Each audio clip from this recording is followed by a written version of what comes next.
The sand didn't just get in your eyes, it got into everything. The engine filters, the gun mechanisms, the water canteens. Inside the shallow gun pit, Sergeant Charles Calliston wiped the grit from his face and looked through the sight of his 6-pounder anti-tank gun. 50 German Panzers rolled toward him across the desert floor. 100 yards. Close enough to see the commander's face through the cupola. Close enough to count the rivets on the armor plate. His hands didn't shake. They never did. His father had been a watchmaker back in Lancashire, and he taught young Charles that precision was everything. Every detail mattered. Hurry was the enemy of perfection. Now, with 1/2 tons of German steel bearing down on his position, those lessons were all that stood between survival and annihilation. Behind him, Lieutenant Colonel Victor Turner was carrying ammunition boxes. The colonel's head was wrapped in a bloody bandage. He'd been wounded an hour ago but refused to stop, refused to hide, refused to let his men fight alone. They had 3 guns still working in this sector, 10 rounds of armor-piercing ammunition left for the entire position.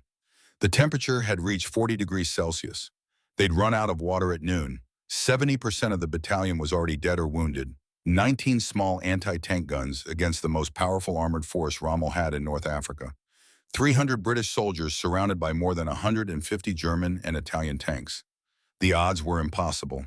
The mathematics were clear. They should have been dead hours ago. But in the next 16 hours, they would destroy 52 enemy tanks. They would change the outcome of the Second World War in the Western Desert. And it all began with a mistake in the darkness. This is the story of Outpost Snipe, October 27, 1942. The day the Desert Rats learned that courage alone wasn't enough. You needed the right weapon, the right terrain, and the discipline to wait until you could see the whites of their eyes. Subscribe now, because this story has never been told like this before. 2 years, that's how long Lieutenant Colonel Victor Buller Turner had been fighting in the North African desert. 2 years of watching the Germans win. 2 years of sending men into battle, knowing their tanks were outgunned, their tactics were outdated, their chances were poor. 2 years of writing letters to widows and mothers trying to explain why their sons and husbands had died in a wasteland of sand and rock 3,000 miles from home. Turner came from a military family. His grandfather had served. His father had served. His brothers served. The profession of arms wasn't just a career for the Turners. It was a calling, a duty that ran in the blood. But duty didn't make the losses any easier to bear. June 1942, the Battle of Gazala. Turner had watched an entire tank battalion destroyed in 45 minutes. 60 Crusader tanks burning like torches across the desert floor. The German 88mm guns had opened fire from 2,000 yards.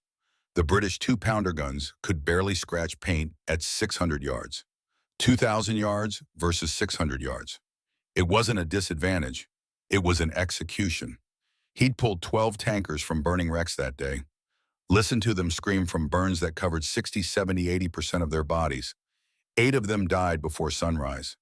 The other 4 wished they had. Turner had written in his diary that night, "How can I ask men to climb into these metal coffins? How can I send them to dig when I know the enemy can kill them before they even see the flash?" But he kept sending them. Because that was the job. Because retreat meant losing Egypt, losing the Suez Canal, losing the oil fields of the Middle East, losing the war. Now it was October. Montgomery had arrived. New American Sherman tanks had arrived. New 6-pounder anti-tank guns had arrived. Guns that could finally penetrate German armor. Guns that gave them a fighting chance. And Montgomery had a plan, an audacious, brutal plan called Operation Lightfoot. They weren't going to outmaneuver Rommel anymore. They were going to stand and grind him into the sand. Turner stood in his tent on the evening of October 26th, looking at a map of a small depression in the desert called Snipe. A bowl-shaped piece of ground roughly 1,000 yards long and 500 yards wide located 3 miles behind German lines. His orders were simple. Take Snipe, hold it for 24 hours. Use it as a pivot point for the armored brigade's advance. Simple. Except they'd be surrounded. Except they'd have no armor support. Except if the Germans discovered them, they'd throw everything they had at the position. Except it was basically a suicide mission dressed up in tactical language. Brigadier Bosville had given him the option to refuse. Turner had accepted immediately. Not because he wanted to die, not because he thought it would be easy, but because someone had to do it. And if it was going to be done, it needed to be done by men who wouldn't break when the Panzers came. He sat down and wrote a letter to his wife. He didn't seal it, didn't know if he'd send it or burn it. The letter said, "If you're reading this, I failed, but I hope my failure still meant something." Across the camp, Sergeant Charles Calliston sat on an ammunition crate reading a letter from his wife, Mary. She was pregnant, due in February, their first child. She'd sent him a photograph from her last doctor's visit. Grainy, unclear, but he could just make out the shape of the baby. His child, a child he'd never met, a child who might grow up never knowing their father's face. Calliston had worked in a textile mill before the war, operating looms that required precision down to the millimeter. His father's training had served him well. The old man had taught him that every detail mattered, that rushing led to mistakes, that patience was the difference between success and failure. Those lessons had made Calliston the best gun layer in the battalion. 95% hit rate. When Calliston fired, the target died. But statistics didn't matter if you didn't survive to take the shot. And tomorrow's mission had the kind of odds that made statistics irrelevant. He folded the letter carefully, placed it back in his breast pocket, along with the photograph. If he died tomorrow, at least they'd know he was thinking of them at the end. He thought, "I'm not fighting because I hate what's in front of me. I'm fighting because I love what's behind me." Mary, the baby, home, the mill. The ordinary life he'd taken for granted. That's what this was about. Not glory, not adventure, just getting home. Major Tom Bird walked through the camp checking on his guns. S Company, the anti-tank specialists, 19 6-pounder guns in the crews to man them. Some of these boys were veterans, men who'd been in the desert since 1940, men who knew the smell of cordite and burning oil the way other men knew the smell of their mother's cooking. But some were new, fresh out of training. This would be their first real engagement, their first time watching a German Panzer bear down on them with murder in its steel heart. Bird had a reputation. They called him Dickie Boy. He'd earned it through aggressive night patrols deep into German territory. He'd captured over 200 prisoners in the last 6 months, not through firepower, but through audacity, through showing up where the enemy didn't expect and hitting them before they could react. He believed that defense didn't mean passivity. Sometimes the best way to defend was to attack so hard they forgot they were supposed to be attacking you. But tomorrow wouldn't be about attack. Tomorrow would be about standing still while hell rolled toward you, about having the discipline to let tanks get close enough to kill you before you fired, about trusting your weapon and your training when every instinct screamed to run. He stopped at one gun pit where a young private was checking his ammunition for the 3rd time. The kid's hands were shaking slightly. Not from fear exactly, from anticipation, from knowing that in 12 hours his life would change forever. One way or another, Bird put a hand on the boy's shoulder, said, "Trust your sergeant, trust your gun, and remember we're the rats. We survive what wants us dead." The boy looked up, nodded, went back to counting rounds. 2,300 hours. Time to move. The German 88mm anti-aircraft gun could kill a British tank from 2,000 yards. This wasn't theory. This wasn't estimation. This was mathematical certainty proven by 2 years of dead tankers and burning steel. The shell left the barrel at 820 meters per second. It could penetrate 110 millimeters of armor at 1,000 yards. British Crusader tanks had 40 millimeters of armor at best. The math was simple. The math was brutal. The math was why the British kept losing. Erwin Rommel hadn't invented the 88. He'd just realized what it could do. The gun was designed to shoot down aircraft. Heavy, powerful, accurate. But Rommel had looked at that gun and thought, what if we pointed it at tanks instead? What if we let the British come to us, then killed them from distances they couldn't even shoot back? The result had been 2 years of British defeat. Tobruk, Gazala, Mersa Matruh, every battle the same pattern. British tanks charging forward with a cavalry spirit and obsolete guns, German 88s waiting in concealment, flash, crack, dead crew, burning tank. Repeat until the British broke and retreated. Repeat until the survivors lost hope. The British 2-pounder gun was effective at 600 yards, on a good day, with perfect conditions, against the side armor of a German tank. Not the front, Never the front. The front armor laughed at two-pounder shells, deflected them like a man brushing off mosquitoes. So British tank crews had to get close, had to expose themselves to German fire for over a mile before they could even attempt to fight back, had to watch their friends die while they charged forward knowing their turn was coming. The tankers had a saying. They called their Crusader tanks Ronson lighters because they lit first time every time.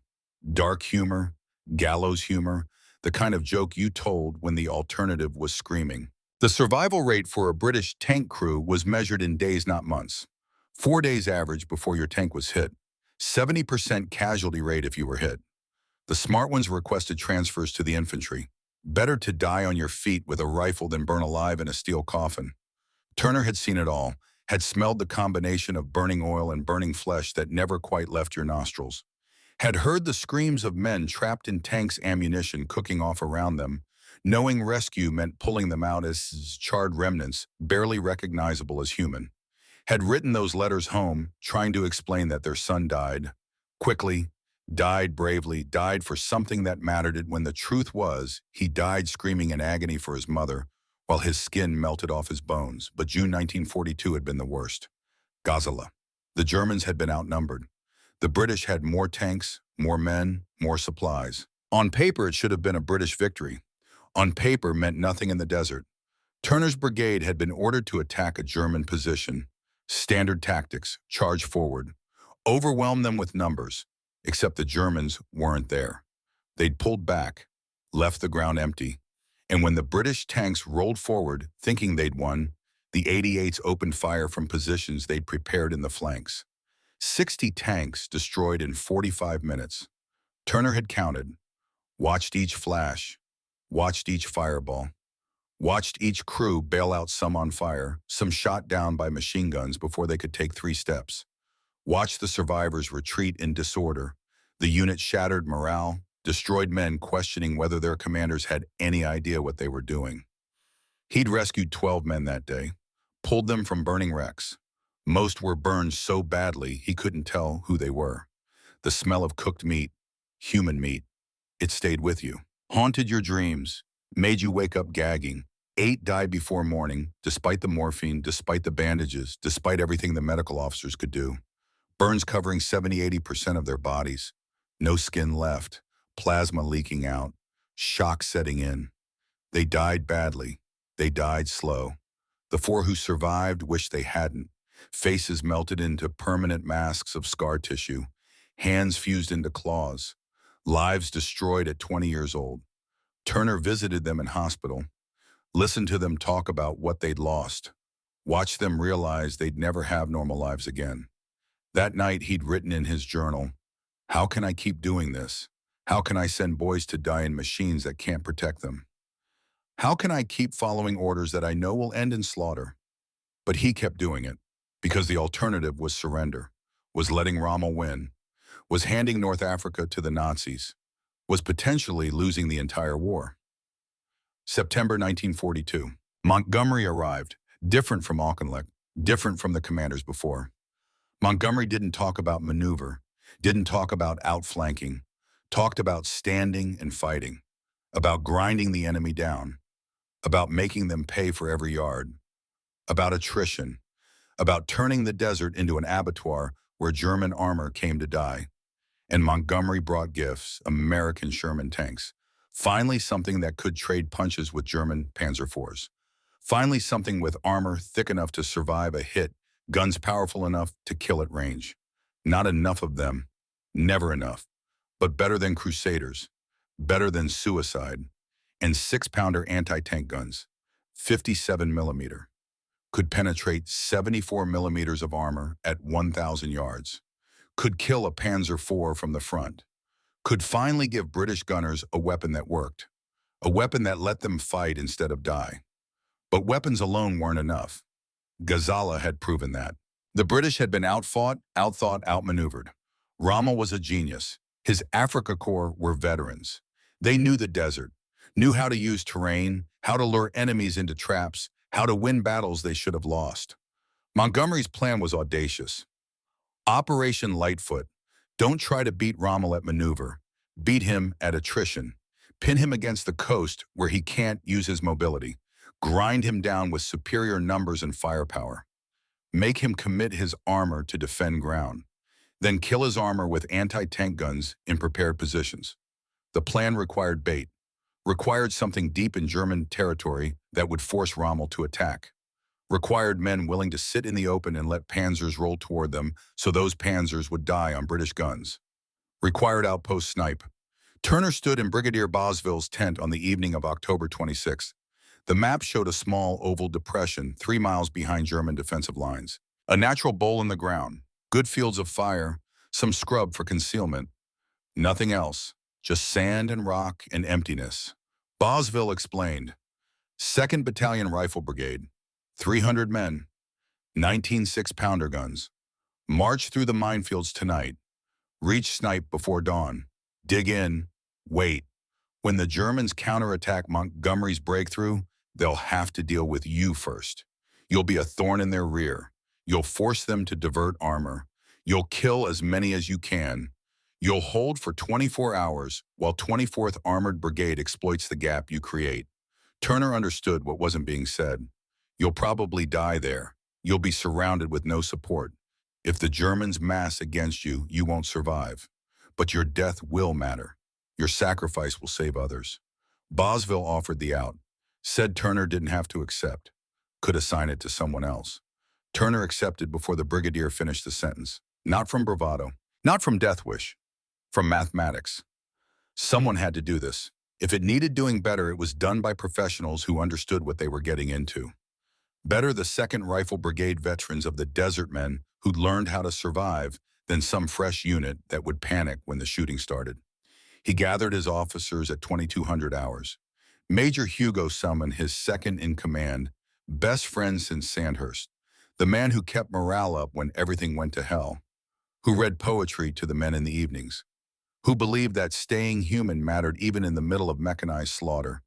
Major Tom Bird, commander of S Company and the anti-tank guns, aggressive, creative, fearless. The kind of officer who led from the front because he couldn't imagine asking men to go where he wouldn't.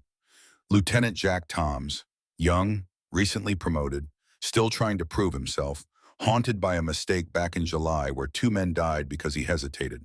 Determined never to hesitate again. And the sergeants, the backbone of the British Army. Men like Calistan, who'd been in the desert since 1940, who knew every trick, who could read terrain like books, who made the difference between units that fought and units that broke. Turner laid it out plain, showed them the map, showed them the route, showed them where they'd be and what they'd face, didn't sugarcoat, didn't promise it would be easy, said this is close to a one-way trip. But if we don't do this, Montgomery's breakthrough fails. If we don't do this, Rommel holds. If we don't do this, the war continues.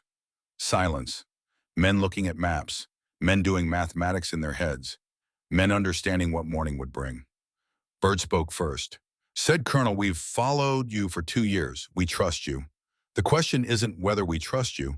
The question is whether we trust these new 6-pounders. Turner smiled for the first time that evening. Said Tom, they're the best guns we've ever had, and you've got the best gunners in North Africa. If anyone can make this work, it's us. Salmon produced his worn poetry book, the one he carried everywhere. Kipling, always Kipling, read aloud. If you can keep your head when all about you are losing theirs and blaming it on you, if you can trust yourself when all men doubt you, but make allowance for their doubting too. The poem continued. The officers listened. Some had heard it before. Some mouthed the words. All understood why Salmon read it now. Because tomorrow they'd need every word, every lesson, every ounce of courage those verses could provide. The meeting ended. Officers returned to their units. Turner sat alone for a moment looking at the map of Snipe. A small oval, a piece of ground that meant nothing strategically, a depression in an infinite desert. But tomorrow it would mean everything. Tomorrow it would be where they made their stand. He thought about Gazala, about the burning tanks, about the screams, about the letters he'd written to mothers, wives. Thought tomorrow I might be the one they're writing about. Tomorrow someone might be telling my wife that I died bravely, died, quickly died for something that mattered. Then he pushed the thought away, folded the map, checked his pistol. Time to move. 21:40 hours, October 23rd, 1942. The sky to the west turned orange. Not sunset. Artillery. 882 British guns firing simultaneously. The heaviest bombardment since the First World War. The ground shook. The air vibrated. Men miles away felt the concussion through their boots. The shells arced overhead. 15,000 rounds in 20 minutes. High explosive. Armor-piercing. Smoke. Everything the British had dumped onto German positions in a mechanical storm designed to shatter defenders and break morale. From the forward trenches, soldiers watched the horizon strobe. Flashes like lightning. Clouds of dust and smoke rising hundreds of feet. The sound wasn't individual explosions anymore. It was one continuous roar, like standing next to a waterfall made of violence. Then silence.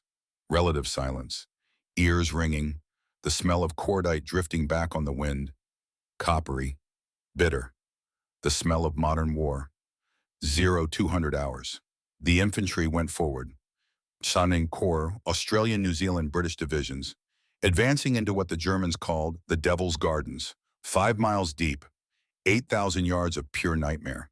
500,000 mines, German Teller mines that could blow the tracks off tanks, S-mines that jumped up and detonated at waist height, shredding men with ball bearings, wooden mines that metal detectors couldn't find, booby traps, wire, death waiting in the sand. The combat engineers went first, crawling, prodding the ground with bayonets at 30-degree angles, inch by inch, moving at the speed of terror.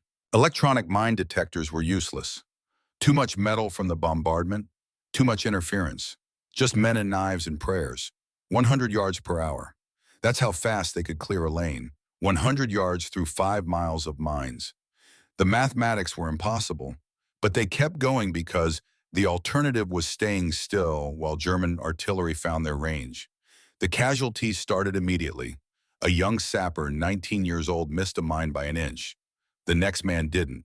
The blast threw him 15 feet, killed him instantly. His friends kept crawling. Because stopping meant dying anyway. At least moving forward had purpose. By 02:15, the first lanes were reported clear. The armor rolled forward. Sherman tanks, Crusaders in support, carriers, trucks, the entire weight of British armored formations funneling through narrow corridors in the minefields, choking on dust, dust so thick it hung in the air like fog, 18 inches deep in places, churned up by tracks and wheels and the passage of thousands of men. 02:30, the lead Sherman hit a mine. The lane wasn't clear. Someone had missed one. Or a bombardment had shifted a mine into the cleared path. Didn't matter why. The result was the same. Tank immobilized. Traffic stopped. Everything behind it stuck. Drivers tried to reverse. Couldn't. Trucks jammed against each other. Men shouting. Officers trying to restore order. Radio nets clogged with confused reports. And then the German 88s opened fire. They'd been waiting, watching. The Germans weren't fools. They knew where the cleared lanes had to be. They'd registered their guns on those coordinates days ago. Now they just had to pull triggers and watch British armor burn. Flash, 1,000 yards away, invisible in the darkness. Then crack. Then the sound of metal tearing. Then fire. A Sherman brewing up. Ammunition cooking off. Secondary explosions lighting the night. Silhouetting every other vehicle in the area, making them perfect targets. The massacre should have been complete. Should have been Gazala all over again. British armor trapped. German guns killing at leisure. The breakthrough failing in the minefields before it even began. Except this time something was different. This time Montgomery didn't order a retreat. Didn't pull back to regroup. He pushed forward harder. More engineers forward. Clear alternate lanes. Get the armor moving again. Accept the casualties. Accept the chaos. Keep pushing because stopping meant losing. Keep pushing because Rommel was watching, waiting for the British to break like they always broke. Keep pushing to prove that this time was different. By dawn, 200 tanks were stuck in the minefields. 40 had been destroyed. 500 infantry casualties. The breakthrough had failed. The lanes weren't clear. The armor wasn't through. Rommel's main line still held. Montgomery's staff gathered around maps calculating, recalculating. The plan called for a breakthrough in 48 hours. They'd made it 400 yards in 6 hours. The numbers didn't work. At this rate, they'd never break through. At this rate, Rommel would have time to reinforce, time to counterattack, time to win. But Montgomery didn't change the plan, didn't retreat, gave a simple order. Continue the attack. We're not stopping. We're not going back. We grind forward until something breaks. And when Rommel counterattacks, we'll be ready. October 26th, the stalemate continued. British forces held the minefields but couldn't push through. German forces held their main defensive line but couldn't push the British back. Both sides bled. Both sides waited for the other to crack first. Rommel had just returned from Germany. He'd been on sick leave recovering from illness. Flew back when the British attack started. Arrived to find his forces under pressure but holding. Assessed the situation with the clarity that had made him a legend. The British were stuck. They'd committed their armor but couldn't deploy it. This was the moment to counterattack. Crush them in the minefields. Break their morale. Win the battle. But Rommel had a problem. Fuel. Always fuel. His supply lines stretched back hundreds of miles across desert and sea. British submarines and aircraft had been sinking his supply ships. He had enough fuel for one major counterattack. Maybe two if he was careful. He had to choose his moment perfectly. Couldn't waste his precious armor on a failed attack. So he waited, watched, let the British exhaust themselves against his defenses, conserved his Panzers for the killing blow. And while he waited, Montgomery was preparing something Rommel didn't expect. Outpost snipe. Turner received the final briefing at 1800 hours on October 26. The attack had been going for 3 days. Progress was minimal. Montgomery needed something to force Rommel's hand. Needed the Germans to commit their armor to a counterattack. Needed them to attack into prepared British positions instead of defending from prepared German positions. The solution was to put a strong combat team deep in German rear areas. Make it threatening enough that Rommel couldn't ignore it. Make it weak enough that he'd think he could destroy it quickly. Then kill his Panzers when they came. It was a trap, and Turner's battalion was the bait. Brigadier Bosville didn't hide it. Said Victor, this is dangerous. You'll be 3 miles behind their lines. Surrounded, no armor support. If they mass against you, extraction will be impossible. Turner nodded. Said, I understand, sir. We'll make it count. Bosville added, you don't have to do this. I can find another unit. Turner met his eyes, said, no, sir. My men know the desert. They know how to fight. If this needs doing, we're the ones to do it. We'll take snipe, we'll hold it, and we'll bleed Rommel dry. 22:30 hours. Turner gathered his men. 300 soldiers, veterans and rookies mixed together. Some had been in the desert since 1940. Some had arrived last month. Some would die before sunrise. None of them knew which group they'd be in. He didn't give a speech. Didn't need to. Just laid out the mission. Showed them the map. Showed them the route. Showed them where they were going and why. Let them understand what they were being asked to do. Then Salmon stepped forward with his poetry book. Read Kipling one more time. The words hung in the desert air. Words about keeping your head, about trusting yourself, about filling every minute with 60 seconds worth of distance run. Words that had sustained British soldiers for generations. Words that might sustain them through tomorrow. When Salmon finished, Turner said, we move in 30 minutes. Check your weapons. Check your ammunition. And gentlemen, get ready. Tomorrow we show Rommel what we can do. The column formed up. Universal carriers in front with Bren guns, infantry in carriers and trucks, Portee trucks carrying the 19 6-pounder guns, ammunition trucks. The whole battalion strung out in a line that stretched for hundreds of yards, moving into darkness, moving toward a position they'd never seen, moving toward a fight they might not survive. Zero movement. The engines coughed to life, diesel smoke drifting, the smell of oil and dust and cordite from distant fighting. The lead carrier rolled forward. The others followed. Into the night. Into the unknown. Into history. 2300 hours, October 26, 1942. The column moved through silence, broken only by diesel engines and the crunch of tracks on sand. Calliston sat on the Portee truck, his 6-pounder secured behind him, watching the desert slide past in shades of gray and black. The moon was full. A hunter's moon, his father would have called it. Bright enough to see by, bright enough to be seen. They were moving through the lanes cleared by the engineers, narrow corridors through the Devil's Gardens marked by white tape that glowed faintly in the moonlight. On either side, unmarked ground. 500,000 minds waiting for one wrong turn, one moment of inattention, one navigation error. The truck ahead hit something, not a mine, a crater from the bombardment. The vehicle lurched. Calistan gripped the mounting rail.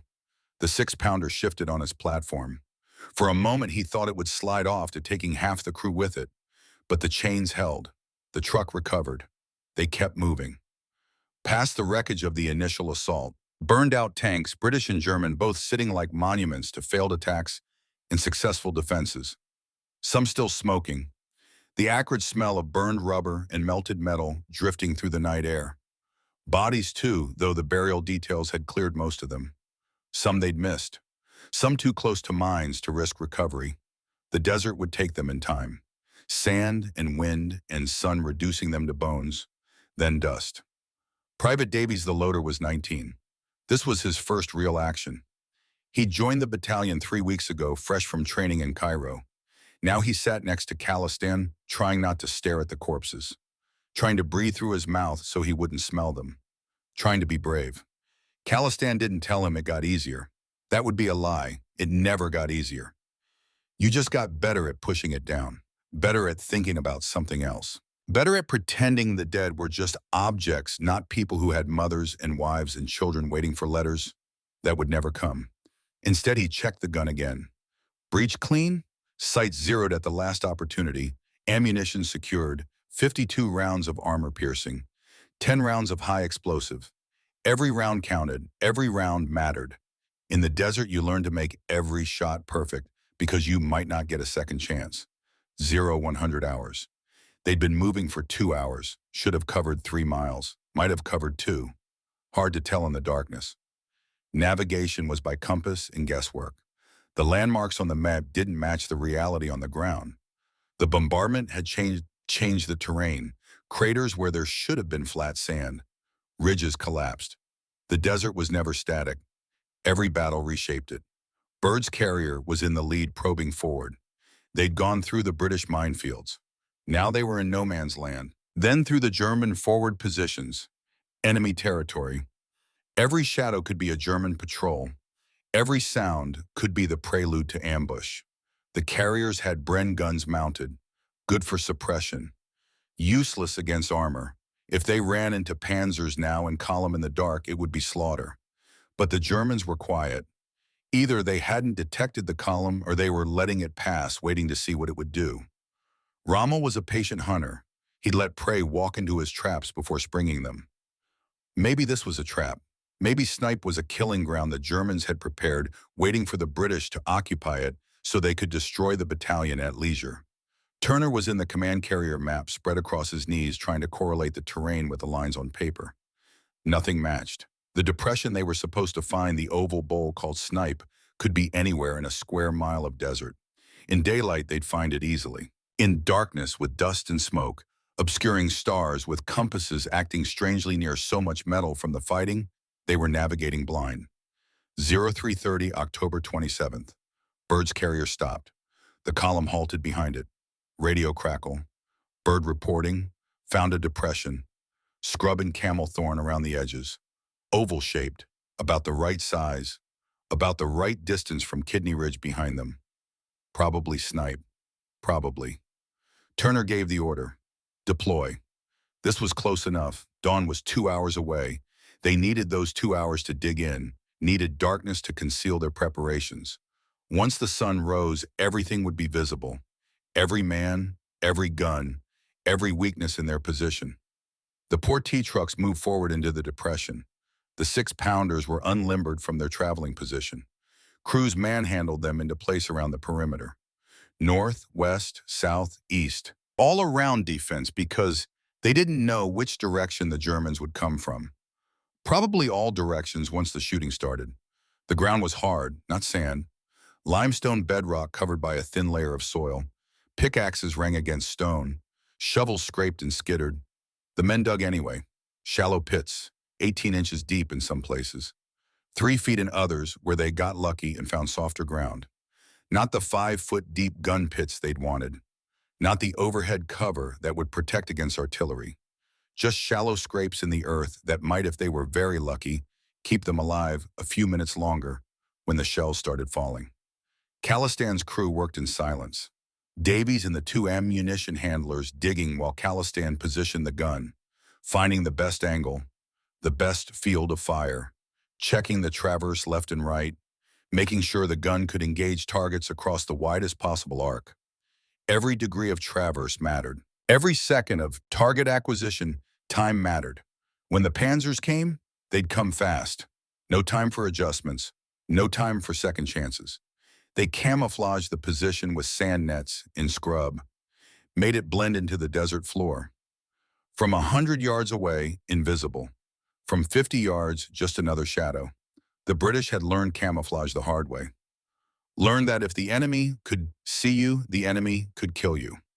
Learned that invisibility was armor, 0-500. The guns were positioned, 19 6-pounders in a rough circle around the depression, overlapping fields of fire, mutually supporting positions. On paper, it looked good.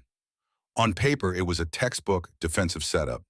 Paper didn't account for the fact that they were 3 miles behind enemy lines, surrounded by an enemy who outnumbered and outgunned them with no support and no way to retreat if things went wrong. Turner established his command post in a German dugout they'd found. Previous occupants gone. Occupants either pulled back or killed in the bombardment. The dugout had been a command post for a German engineering unit. Maps still on the walls, orders written in neat Gothic script, someone's coffee cup half full sitting on a makeshift desk. The small details of occupation, the minutiae of war. Salmon joined him, lit a cigarette, said quietly, "Victor, I think we're in the wrong place." Turner looked up from the map. "What makes you say that?" Salmon pointed east. "Kidney Ridge should be visible from here at dawn, higher ground. We should be able to see our own lines. But the ground slope's wrong. We're lower than we should be. I think we're south of the actual snipe position, maybe 800 yards south." Turner studied the map again. The shadows, the terrain. Salmon was probably right. They'd navigated to the wrong depression, found something that looked like snipe but wasn't quite snipe. Close enough for government work, as the Americans said, but wrong. "Does it matter?" Turner asked. Salmon shrugged. "Depends on whether being in the wrong place makes us harder or easier to kill. Won't know until the sun comes up and we see what we're actually facing." Turner folded the map, said, "Then we'll deal with it when the sun comes up. For now we're here. We dig in, we prepare, and we wait." 0545. First light. The sky to the east going from black to gray to pale blue. That moment of transition when the world stops being shadows and becomes real again. When men could see what they were facing. Turner climbed out of the dugout, stood on the lip of the depression, looked around, and felt his stomach drop. They were surrounded. To the north, 1,000 yards away, a German lager. Tank camp, vehicles parked in neat rows. Tents, camouflage netting. Morning cook fires starting to smoke. Turner counted through binoculars. 40 tanks, maybe 50. Panzer IVs and Panzer IIIs. 15th Panzer Division. One of Rommel's best units. Professionals. Veterans. Men who'd been fighting since France, since Poland, since the beginning. To the west-northwest, another concentration. 21st Panzer Division. 30 tanks visible. More probably hidden in defilade. Another elite unit. More veterans. More men who knew their trade. To the south-southwest Italian positions. The Littorio Division. M1340s and Semovente self-propelled guns. 20 vehicles he could see. The Italians were less dangerous than the Germans, their tanks lighter, their crews less experienced. But they could still kill you. Dead was dead regardless of which nation pulled the trigger. Total estimate, 100 armored vehicles within 2,000 yards. Maybe more hidden or in dead ground. And in the middle, like a mouse in a field of hawks, 300 British soldiers with 19 anti-tank guns. Byrd joined him on the parapet, looked out, said a word that would have gotten him reprimanded in any other context. Turner didn't reprimand him. The word was entirely appropriate. They studied the positions, the distances, the threat vectors, all the tactical considerations that might keep them alive for the next few hours, or might not. The mathematics were not encouraging. 300 men against thousands. 19 guns against 100 tanks. The only question was whether they'd last long enough to make their deaths meaningful. Turner said, "Tom, look at the slopes." Byrd looked. The depression was deeper than they'd realized in the darkness. Steep-sided, not much, maybe 8 degrees of angle, but enough. Tank guns typically could depress about 8 to 10 degrees below horizontal. If a tank got close to the edge of this depression, came right up to the lip, it wouldn't be able to depress its gun far enough to hit targets in the bottom. Would have to fire over them or back up to get the angle. "That's our edge," Turner said. "We let them get close enough that they can't shoot down at us, close enough that we can shoot up at them. Their belly armor, their side armor, the weak points." Byrd understood immediately. Said, "But that means letting them get within 100 yards, maybe less. That's insane." Turner smiled without humor. Said, "Tom, we're already insane. We're 3 miles behind German lines, outnumbered 30 to 1 with no support. Insanity is our baseline. Might as well be creative with it." The Germans hadn't noticed them yet, hadn't realized there was a British position in their rear. The morning routine continued, men emerging from tents, ablutions, breakfast, the small rituals that kept soldiers sane. That imposed order on chaos. That made you feel human instead of just a weapon pointed at other weapons. Turner knew it wouldn't last. As soon as the sun was fully up, as soon as visibility improved, someone would notice. Would see the vehicles they'd left outside the position, would see movement, would raise the alarm, and then the war would come to them. He sent the carriers and trucks away, ordered them to withdraw back toward British lines. Every vehicle they could evacuate was one less thing to burn when the shooting started, one less target, one less explosion to mark their position. The carriers left carrying prisoners they'd taken during the night, carrying the men who couldn't fight, carrying messages to headquarters that Snipe was occupied and they were waiting. 300 men remained. 19 guns, small arms, a few Bren guns, some mortars, not much, not enough. But what they had, 0345, October 27th. Still dark, though dawn was approaching. The column had been moving for over 4 hours. A sound, diesel engines, coming from the north. The German lager was breaking camp, early, probably orders to move to another position. Part of Rommel's defensive shuffle, moving units to counter British probes. The column was heading south, heading directly toward the British position. Calistan heard them first, put his ear to the ground the way his father had taught him. Sound traveled through earth. You could feel trucks and tanks before you heard them through air. He estimated range by the intensity of vibration. Close, very close, moving this way. He alerted Tom's alerted Byrd, Byrd alerted Turner. Word spread along the gun line. Stand to, prepare for contact.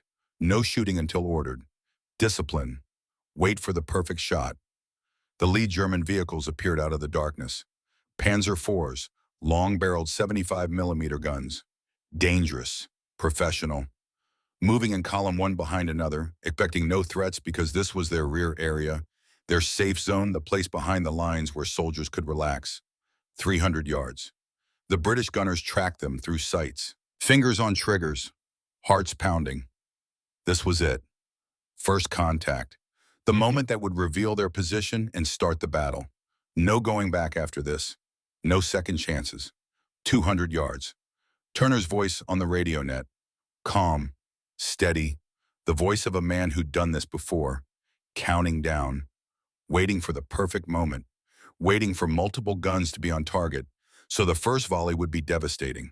180 yards. The lead Panzer IV was so close Calistan could see the commander in the cupola.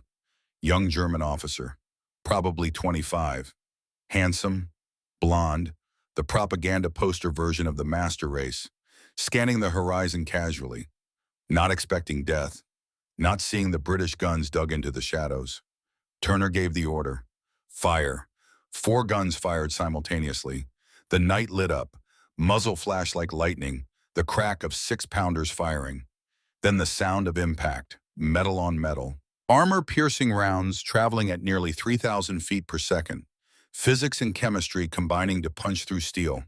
The Lead Panzer IV erupted, direct hit to the ammunition storage. The turret blew 20 feet into the air, tumbling, trailing fire. The hull became a furnace. Whoever was inside died instantly. No time to scream, no time to know what killed them. Just alive and then not. The second tank tried to reverse, threw a track in the panic, slewed sideways. Another round hit it in the side armor. Penetrated, brewed up, crew bailing out two of them on fire. Bren guns cut them down before they'd taken 3 steps. War is not merciful to those who hesitate. The rest of the German column scattered, reversed into the darkness, confused, under fire from an unknown position. Officers shouting orders, gunners firing blind into the night, rounds going wide or high. None of them had identified where the British guns were, just knew they were being ambushed. 2 Panzers destroyed, the rest fled. First blood to the British. But now the Germans knew someone was here, knew there was an enemy position in their rear. The alarm would be raised, the units would be alerted, and then they would come in force. Calistan's crew reloaded. 4 seconds, smooth, practiced. Davies had performed perfectly. No hesitation, no mistakes. The boy would do, would survive if luck permitted. Calistan made a mental note to keep him close, to teach him the tricks that kept gunners alive. Dawn came fast in the desert. One moment gray twilight, the next full sun breaking over the eastern horizon. Harsh light, no gentleness. The kind of light that exposed everything. The kind of light that killed shadows and made camouflage meaningless. Turner surveyed the position in daylight. What he saw was not encouraging. They were in an oval depression, yes, roughly 1,000 yards long and 500 yards wide. Scrub brush provided some concealment, but not much. The slopes were shallow. The cover was minimal. They were exposed from every direction. The German and Italian positions were closer in daylight than they'd seemed in darkness. Much closer. The northern lager was only 800 yards away, could be covered by armor in 2 minutes. The Littorio division to the south was closer still. 600 yards. Comfortable shooting range for everyone. And they were definitely in the wrong place. The real snipe, the position they were supposed to occupy, was visible to the north. Higher ground, better fields of fire, more defensible. But they were here, dug in, couldn't move now, couldn't relocate in daylight with enemy all around. Wrong place, right war. They'd make it work or die trying. 0800 hours. The Italians came first. The Littorio division had seen the action in the darkness, seen the Panzers burning. Received orders to clear the British position. 1340 tanks. Medium tanks by Italian standards. Light by German. Armed with 47mm guns. Thin armor. Capable but not exceptional. Crewed by men who'd been fighting as long as anyone. Who deserved respect even if their equipment didn't inspire fear. They advanced in line. Professional formation. Spacing good. Not the reckless charge of enthusiasts. These were soldiers who knew their business, coming from the south, southwest, heading straight for the sector Calistan's gun covered.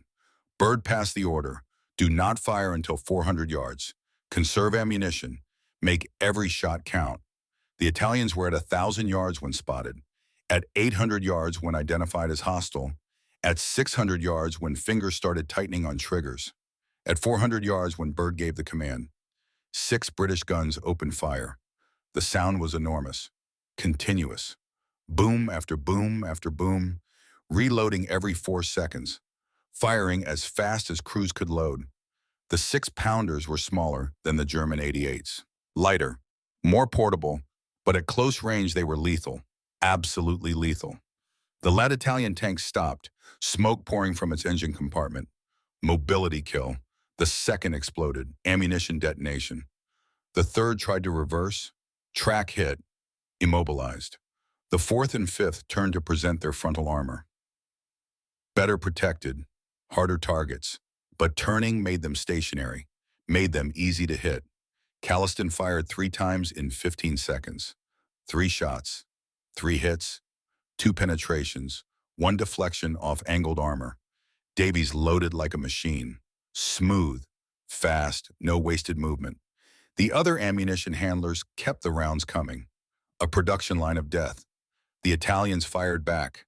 Their 47mm rounds were less powerful than German guns, but still dangerous. Could kill a man, could destroy equipment. One round hit near gun 3, showered the crew with rock fragments. One man wounded, evacuated to the aid station. Someone else took his place. The gun kept firing. 4 minutes. That's how long the engagement lasted. When it ended, 6 Italian tanks were burning. One was immobilized. The rest had withdrawn out of range, pulled back behind a ridge, regrouping, reassessing, realizing this British position was stronger than expected. More guns than anticipated, better shooting than their intelligence had suggested. The British gunners cheered, couldn't help it. First real test of the 6-pounder against armor. First proof that the weapon worked, that they could win these fights. That they weren't condemned to die in burning tanks anymore. They had a gun that could kill, a gun that gave them a chance. Birdwalked the gun line, checked each position, redistributed ammunition. The shooting had been good, very good, but they'd expended 30 rounds, roughly 3% of their total. They couldn't afford to waste shots, couldn't afford to miss. Every round had to count. Turner assessed the situation. They'd won the first round, proved they could fight, but this was just the opening move. The Germans would come next, and the Germans wouldn't make the same mistakes, wouldn't advance in neat lines, wouldn't give the British easy shots, would use terrain, would use suppression, would use all the skills that had made them the most feared army in Europe. He wasn't wrong. 1,000 hours. 25 Panzer IVs and Panzer IIIs came from the west. 15th Panzer Division.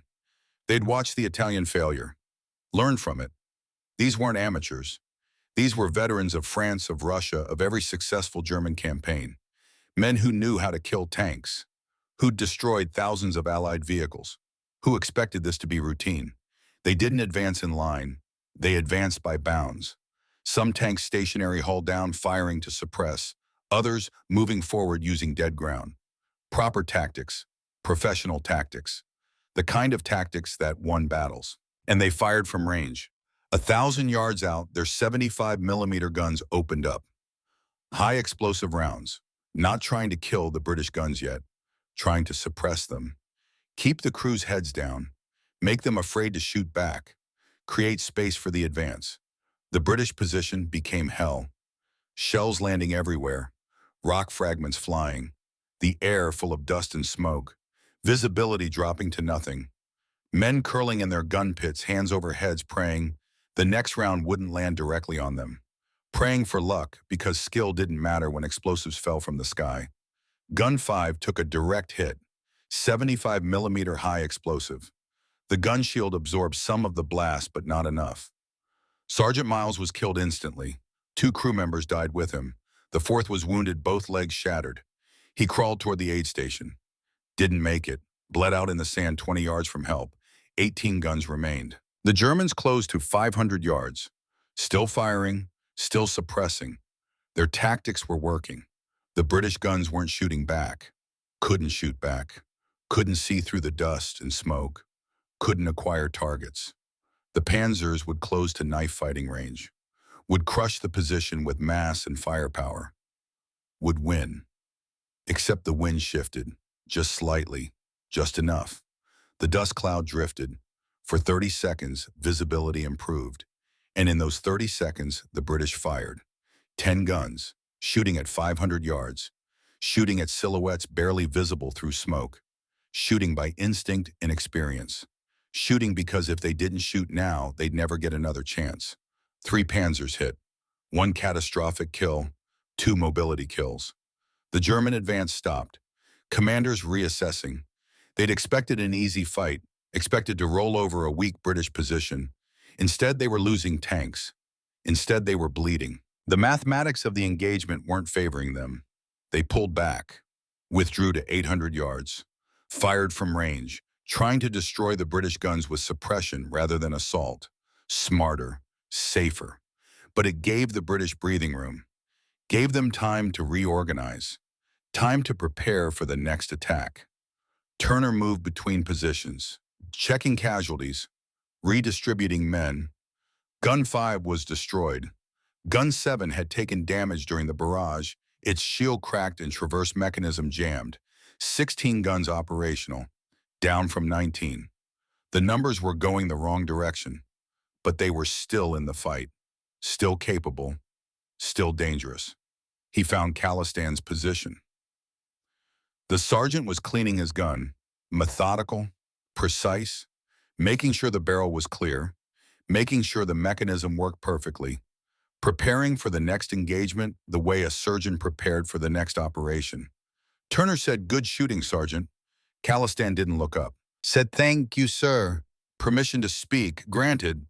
Calistan put down his cleaning rod, met Turner's eyes. Said, "Sir, we're running low on armor piercing. Used 18 rounds so far, have 34 left. At this rate, we'll be dry by 1400 hours. Turner had done the math already, knew the numbers. Said, "I know. We'll have to make them count. Every shot perfect. No wasted rounds." "Yes, sir." Calistan went back to cleaning his gun. The conversation was over. They both knew what running out of ammunition meant. Meant the position couldn't be held. Meant they'd have to withdraw or die. Meant their mission would fail unless they won the battle before the ammunition ran out. Turner continued his rounds. Found Bird at the command post. Said, "Tom, we need to slow down their attacks. Give ourselves time." Ideas, Bird thought. Said, "We've got mortars. Not many rounds, but some. We could put smoke on their forming up areas. Make it harder for them to coordinate. Buy us an hour, maybe. Do it." The mortars fired. Smoke rounds. White phosphorus creating clouds of concealment over the German positions. Didn't stop them. Didn't hurt them. But confused them. Slowed them. Made coordination harder. Bought time. Time they desperately needed. 1100 hours. The temperature was climbing. 35 degrees Celsius. Heading toward 40. The sun was merciless. No clouds, no shade. Just brutal direct radiation that cooked men in their positions. That made metal too hot to touch with bare skin. That turned the depression into an oven where men baked inside their uniforms. The water was gone. They'd run out at 1100 hours, 2.5 hours of combat. Every man desperately thirsty, lips cracked and bleeding, mouths dry as sand, tongues swollen. Davies tried to wet his lips with spit. There was no spit. His mouth was a desert within the desert. Men were collapsing from heat stroke. The medical officer tried to treat them, tried to rehydrate them with what little water remained. But water was ammunition now. Water was life. When it was gone, men died not from bullets, but from the sun. The flies came, attracted by blood, attracted by corpses, attracted by the smell of death that hung over the position. Black clouds of flies, covering the wounded, crawling into mouths and noses. Impossible to brush away. There were too many. They landed again as soon as you swatted. They fed, they bred, they owned this place. Major Hugo Salmon was commanding the northern sector. 5 guns under his control, watching for German movement, watching for the next attack. He was standing in his command trench, binoculars up, scanning the German lager, trying to get a count on how many tanks they had left, trying to estimate how many more attacks the British could survive. 1100 hours, the German artillery opened fire. Counter battery, they had finally located the British gun positions, registered their coordinates. Now the 88s fired for effect, not the flat trajectory anti-tank fire. High angle, indirect, raining shells into the depression. Salmon didn't hear the shell that killed him. 88mm high explosive. Airburst 10 feet above his trench. The fragmentation pattern was perfect. Caught him in the chest and neck. Killed him instantly. No pain, no last words. Just alive and then not. Turner was 50 yards away when it happened. Saw the explosion. Saw Salmon fall. Ran to the position. Knew before he got there that his friend was dead. Had seen enough death to recognize it at a distance. He knelt beside the body, closed Salmon's eyes, reached into his friend's pocket, found the poetry book. Kipling. The pages were blood-stained now. Turner opened it to a random page. Read silently. "If you can meet with triumph and disaster and treat those 2 impostors just the same." Bird arrived, put a hand on Turner's shoulder, said quietly, "Victor, we have to move." "They've got our range." Turner stood, pocketed the book. Said Hugo would want us to finish this. He'd want us to win. Then he walked back to the command post. Didn't look back. Couldn't. If he looked back, if he let himself feel it, he'd break. And breaking wasn't an option. Not now. Not with 300 men depending on him. 1,300 hours. The Italians came again. Different unit, different tanks, same determination. They'd lost face in the morning attack. Lost vehicles. Lost men. Now they needed to prove they could fight. Needed to show the Germans they weren't cowards. Weren't weak. Could take a British position if properly led. 9 M1441s. Newer model. Better armor than the 39. More dangerous. Led by an officer who knew his business. Capitano Preve. A man with something to prove. They came from the southwest, straight at Khalistan's sector. His gun, his crew, his responsibility. The other guns in the sector were damaged or out of ammunition. Gun 4's crew had been killed in the morning attack. Gun 9 had mechanical failure, its recoil mechanism broken. It was all on him. Tom's was on the radio, calling out ranges, 800 yards, 600, 400, asking if Khalistan was ready to fire, ready to engage. Khalistan watched through his sight, tracked the lead tank, steady, calm. His father's voice in his head. Patience wins, rushing loses, wait for the perfect shot. The tanks were shooting as they came. Suppressive fire, rounds passing overhead, cracking through the air. Machine guns chattering, trying to kill the gun crew, trying to force them to keep their heads down, to make them miss. Davies was loading, hands shaking slightly, not from fear, from heat exhaustion, from dehydration, from having been in combat for 5 hours straight. But he loaded, kept loading, would keep loading until he was killed or until they won. 600 yards. Tim's on the radio. Khalistan engage. That's an order. Khalistan's voice calm. Not yet, sir. 400 yards. Tom's sergeant fire now. Khalistan, with respect, sir. At 400 they might miss. At 300 I won't. Tom's understood. Said your call, sergeant. Make it count. 350 yards. Khalistan made the adjustments. Elevation, windage. The 6-pounder was a precision instrument. A good gunner could hit a moving target at 600 yards. A great gunner could hit at 800. Khalistan was a great gunner. 300 yards. He fired. The first round hit the lead tank center mass. Turret, ring. The joint where the turret met the hull. Weak point. The tank stopped. Turret jammed. Immobilized. 4 seconds. Davies loaded. Khalistan traversed. Aimed at the second tank. Fired. Hit. Side armor penetration. The tank brewed up. Ammunition cooking off. Nobody got out. 4 seconds. Load. Traverse. Aim. Fire. Third tank.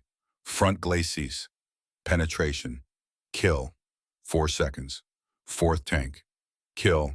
4 seconds. Fifth tank. Kill. 6 tanks destroyed in 30 seconds. But the last 3 kept coming. Kept advancing. Crews either brave or desperate. Either determined to close the range or too shocked to think clearly. 200 yards. 150. Close enough to see the rivets on their hulls. 2 rounds left. Khalistan fired. 6th kill, 1 round remaining. The last 2 tanks were at 100 yards. Their guns were traversing, finding the British position, about to fire, about to kill Khalistan and his crew, about to win. Khalistan had 1 round, 2 targets. Impossible mathematics. Then Toms did something insane, something that would earn him a military cross, something that would save Khalistan's life and probably lose his own. There was a knocked-out gun position 50 yards away.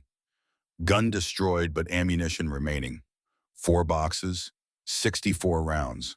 Tom saw it, made a decision, ran, sprinted across open ground, Italian machine guns tracking him, bullets kicking up sand around his feet. 30 yards, 20. Reached the position, grabbed the ammunition boxes, too heavy to carry, too far to run with them. Saw a Jeep nearby, keys still in it, started the engine, loaded the boxes, drove toward Khalistan's position. 40 yards to cover. The Italians saw him. Concentrated fire, machine guns and main guns, shooting at the Jeep, at Tom's, at the ammunition that would let the British keep fighting. 30 yards. A round hit the fuel tank. Gasoline ignited. The Jeep was on fire. Flames licking up from the engine compartment. Heat intense enough to feel from 20 yards away. Tom's kept driving. 20 yards. 10. The Jeep was an inferno now. Paint bubbling, tires melting. Tom's uniform was smoking. But he drove. Until he reached Calistan's position. Until he could throw the boxes out. Until Turner and Corporal Francis ran over to help unload. The three men worked while the Jeep burned beside them. While the Italian tanks at 100 yards fired machine guns at them. While bullets snapped past their heads. Unloaded 4 boxes. 64 rounds. Salvation. Calistan loaded and aimed at the 7th tank. Fired. Kill. Loaded. Aimed at the 8th tank. The one turning to show its side. Fired. Kill. Loaded. And aimed at the 9th tank. The one backing away. Shot into its engine compartment. The tank stopped. Immobilized. Crew bailed out. Bren guns cut them down. 9 tanks destroyed. All 9. By one gun, one crew, one sergeant who'd learned patience from his father and had the discipline to wait for perfect shots. Tom's collapsed beside the burning Jeep. His hands were blistered from the heat. His uniform was scorched. But he was alive. He'd made it. Calistan did something that would become legend. Something that would be talked about for decades. He took the kettle from his kit, set it on the burning Jeep, made tea. Davies stared. Said Sarge, "Are you making tea, Calistan?" Entirely serious. Waste not want, not lad. And he did. Brewed a cup of tea on the wreckage of a burning vehicle in the middle of a battle while surrounded by enemy armor. Because some things were more important than war. Some rituals kept you human. Some habits reminded you that you were more than just a weapon. Turner arrived, looked at Calistan, at the tea, at Tom sitting exhausted and scorched beside the Jeep. Said, "Jack, that was either the bravest or stupidest thing I've ever seen." Tom's laughed, slightly hysterical. Said, "Probably both, sir." Turner looked at his own bandaged head. Blood had soaked through the first dressing during the morning. Someone had replaced it at noon. Now it was seeping through again, looked at Tom's burns, said, "Get that looked at." Tom's replied, "You first, sir." Turner shook his head, said, "No time. They're coming again." He was right. On the northern horizon, dust clouds. Vehicles moving. Lots of vehicles. The Germans were done with probing attacks. Done with testing. Now they were coming with everything they had. 1330 hours. A brief lull fell over the position. The kind of stillness that comes before the worst storms. Men checked their guns, redistributed ammunition that was running critically low, shared what little water remained passing canteens that were nearly empty. The heat was approaching its peak. Inside the shallow gun pits, the temperature climbed past 45 degrees. Men's vision wavered. Some saw mirages. Others simply focused on the next task. Load ammunition, clean the gun, wait. Turner made his rounds again. Counted operational guns. 13 working. Gun 5 destroyed. Gun 7 damaged beyond repair. Gun 4 abandoned when its crew was killed. Gun 9 with mechanical failure. Gun 11 had taken a near miss that had wounded 2 of its crew, but it could still fight. 13 mun. Maybe 250 rounds remaining across all positions. Less than 20 rounds per gun average. Bird met him at the command post. Said quietly, "Victor, if they come with everything, we might not hold." Turner knew. Said then, "We make them pay for every yard. We've already done more than anyone expected. 50 tanks burning out there. More damaged. Rommel's lost a fifth of his armor strength in one day. If we die here, we die having changed the war." Bird nodded. No more needed to be said. They both understood. This was the nature of their mission. Hold until you couldn't hold anymore. Make the enemy bleed. Give Montgomery the opening he needed. 1,400 hours.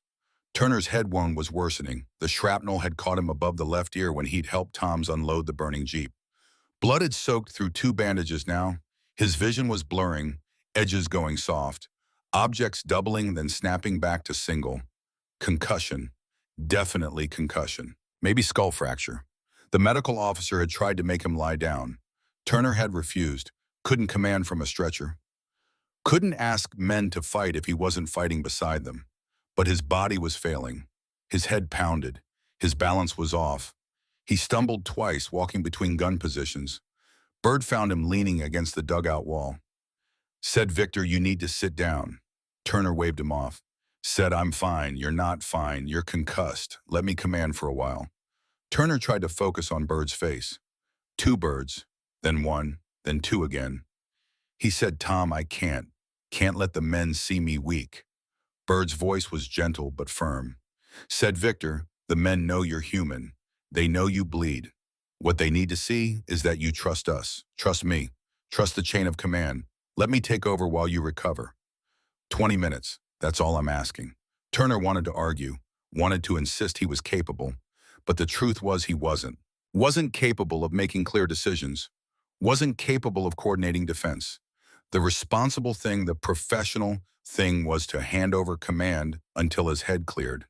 He nodded, said 20 minutes. "Then I'm back." Bird helped him into the dugout, made him sit, made him drink water from the last command post canteen. Water that should have been saved for the wounded. Water that Turner didn't deserve more than anyone else. But Bird insisted. Said, "You're no good to anyone dead. Drink." Turner drank. The water was hot, tasted of metal and canvas, but it was wet. That was enough. 1,500 hours. Outside, Bird took command, walked the gun line, assessed the situation with clear eyes and a clear head. What he saw was not encouraging. 13 guns operational. Ammunition critically low. Most guns had 20 to 30 rounds remaining. Some had fewer. Gun positions were exposed after hours of fighting. Camouflage destroyed. No element of surprise left. The Germans knew exactly where every gun was located. Casualties were mounting. 25 dead, 40 wounded. Some of the wounded were still fighting. Couldn't walk but could load ammunition. Couldn't see clearly but could pass shells. Everyone who could contribute was contributing. There was no rear area, no safe space. Just the depression and the guns and the men who served them. And now the Germans were coming again. The biggest attack yet. Bird counted through binoculars. 50 tanks, 50, coming from 3 directions simultaneously. North, west, south, a coordinated assault designed to overwhelm the position through sheer mass. Rommel had committed 21st Panzer Division in full. This wasn't a probe. This wasn't a test. This was the killing blow. Berg got on the radio, called all gun positions. Said, "Gentlemen, this is it. 50 Panzers inbound, 3 vectors. They're throwing everything at us. We have maybe 250 rounds total. We need 50 kills. That's perfect shooting. No misses. No wasted shots. I know you're tired. I know you're hurting. But I also know you're the best gunners in the British Army. Prove it." Silence on the net. Then one by one acknowledgements. Professional, calm. These were men who'd been fighting for 7 hours, who'd been awake for 24, who'd been in the desert for years, who knew this might be their last battle. But they were ready, would fight until they won or until they died. Those were always the only options. 15-30 hours. Contact. The Panzers closed at 15 kilometers per hour. Professional speed. Not rushing, not hesitant. The commanders knew their business, knew how to coordinate, how to mass firepower, how to break defensive positions. They fired on the move, 75mm guns, high explosive and armor-piercing both. Suppression and killing fire combined. Shells landing throughout the depression, rock fragments flying, dust clouds rising, men dying. Gun 11 took a direct hit, destroyed completely, crew killed instantly. 12 guns left, 1,000 yards. Still too far for effective British fire. The 6-pounders were devastating at close range but struggled at distance. Could penetrate at 1,000 yards if they hit. But hitting a moving target at 1,000 yards through dust and smoke was more luck than skill. They had to wait, had to let the Germans get closer, had to endure the incoming fire while not shooting back. It took discipline. It took trust. It took faith that their weapons would work when the moment came. 800 yards. Still waiting. A Panzer IV round hit near Calistan's position. The explosion showered them with dirt. Davies was hit by a rock fragment, gashed his forehead, blood running into his eyes. He wiped it away, kept loading, kept working. 19 years old and already a veteran. 600 yards. The Germans were shooting accurately now, could see their targets clearly. Were adjusting fire based on observation. Gun 3 took a hit. Shield penetrated. Gunner killed. Loader took over. Kept fighting. You didn't stop because someone died. You stopped when everyone was dead or when the enemy was dead. Not before. 11 guns operational, 400 yards. Bird's voice on the radio. All guns prepared to fire. On my command. The gunners made final adjustments. Elevation, traverse, finding targets. The Germans were spreading out. 3 groups. North group had 20 tanks. West group had 15. South group had 15. Professional deployment. Harder to concentrate fire. Harder to kill them all before they overran the position. 300 yards. The British could see faces now. German tank commanders in cupolas. Young men, old men, professional soldiers doing their jobs. Men who probably didn't want to be here any more than the British did. Men who fought because fighting was what soldiers did. Because orders were orders. Because the alternative to fighting was losing. And losing meant death. 200 yards. Bird gave the order. Fire. 11 guns fired nearly simultaneously. The sound was apocalyptic.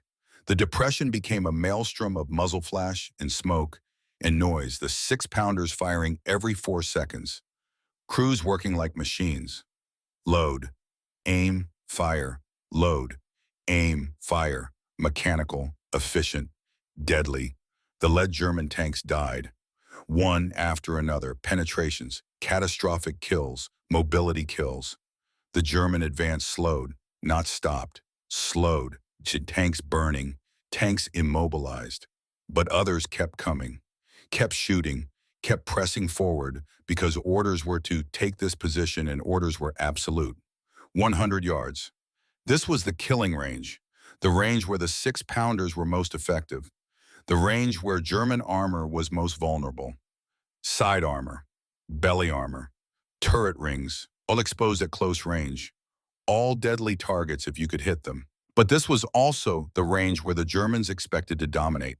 Expected their heavier armor and bigger guns to win. Expected the British position to break. Expected victory because they had always won before. Because they were the Wehrmacht. Because they were invincible. Except they weren't. Not here. Not now. Not against men who'd learned how to fight. Men who'd learned that courage and good weapons could beat superior numbers. Men who refused to break because breaking meant dying, and they'd rather die fighting. The German tanks couldn't depress their guns far enough. Turner had been right. The slope of the depression, the angle of approach created a dead zone.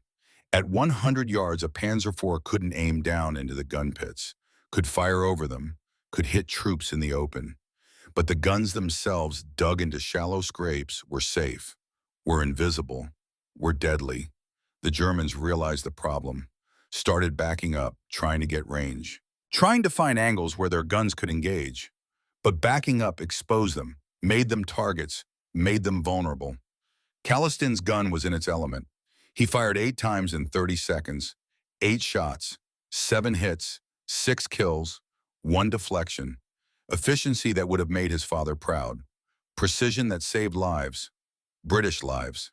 The lives of men who'd become his family over 2 years of fighting. Davies was loading on autopilot. Didn't think, just moved. Grab shell, load, close breech, tap shoulder, Calliston fires. Grab shell, repeat. The rhythm of survival, the dance of death, beautiful in its efficiency, terrible in its purpose. 1545. The German attack broke. Didn't collapse, didn't rout, but stopped advancing, pulled back to 800 yards, reformed, assessed damage. 20 tanks lost, maybe 25. Hard to count through the smoke. Hard to distinguish destroyed from damaged. But enough. Enough to make the German commanders pause. Enough to make them question whether this position could be taken, whether the cost was acceptable. British casualties were heavy. Gun 3 was destroyed. Gun 6 had taken a hit that killed 1 crew member and wounded 2 others. Gun 8's barrel had cracked from overheating the gun firing so fast and so long that the metal had failed. 8 guns still operational. Maybe 150 rounds of ammunition remaining total. 40 men dead, 60 wounded, but they'd held. They'd broken the German attack. They'd proven something, proven that they could fight, could win, could stand against the best the Wehrmacht had and not break. Byrd called Turner on the radio, said, "Victor, we held. They're pulling back." Turner emerged from the dugout. His head was clearer. The water and rest had helped. He could think again, could command again. He surveyed the battlefield. Burning Panzers everywhere. 30, maybe 40, German recovery vehicles were already moving forward, trying to retrieve damaged tanks, trying to salvage what could be saved. Standard procedure. But it confirmed what Turner suspected. The Germans were done attacking for today. They'd tried everything, thrown everything at this position, and failed. He said, "Tom, well done. You held them." Byrd said, "We held them, all of us." Turner looked at the sun. 4 hours until dark, 4 hours to survive. Then they could withdraw, then they could escape, then they could bring his men home. He said, "Redistribute ammunition. Every gun gets an equal share. Anyone who can walk helps carry. We hold until dark, then we leave." Byrd nodded, said, "And if they come again?" Turner looked at the burning tanks, at the price the Germans had paid. Said, "They won't. They can't afford to. We've bled them dry." He was right. 1900 hours. The sun was setting, the desert transformed from oven to freezer, temperature dropping 15 degrees in as many minutes. Men who'd been sweltering 6 hours ago were now shivering. The human body wasn't designed for these extremes, wasn't designed for combat, wasn't designed for any of this. But humans adapted, endured, survived when survival seemed impossible. The battlefield was lit by burning tanks, dozens of them. British, German, Italian, metal pyres that would burn through the night. The flames cast strange shadows, made the dead seem to move, made the living question what they were seeing. Exhaustion and dehydration and stress combined to create hallucinations. Men saw things that weren't there, heard voices of friends long dead, the mind breaking under strain. Calistan sat beside his gun, checked it one more time. Barrel clear, mechanism functional, ammunition count 18 rounds. Not much, not enough for another major attack, but enough to fight, enough to matter. He pulled out the letter from Mary, read it again by the light of burning Panzers.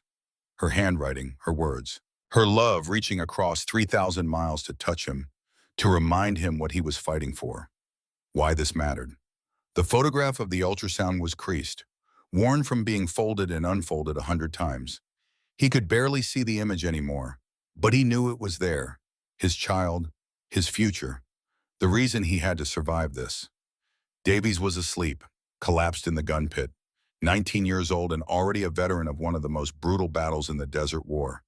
The boy had performed perfectly, no mistakes, no hesitation. Calistan would make sure he was recognized, would make sure the officers knew that this kid was worth keeping, worth training, worth bringing home. Turner walked the perimeter, counted casualties, counted ammunition, did the mathematics. They had perhaps 150 rounds remaining across 8 guns, 18 rounds per gun average. Enough for maybe one more engagement. Maybe.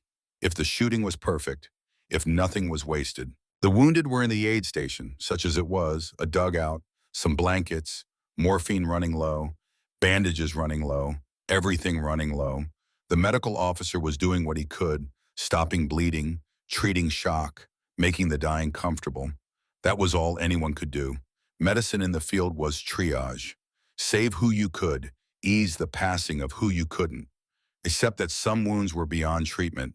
Major Semon's body was wrapped in a tent section, would be buried when they had time, when the fighting stopped, when this was over.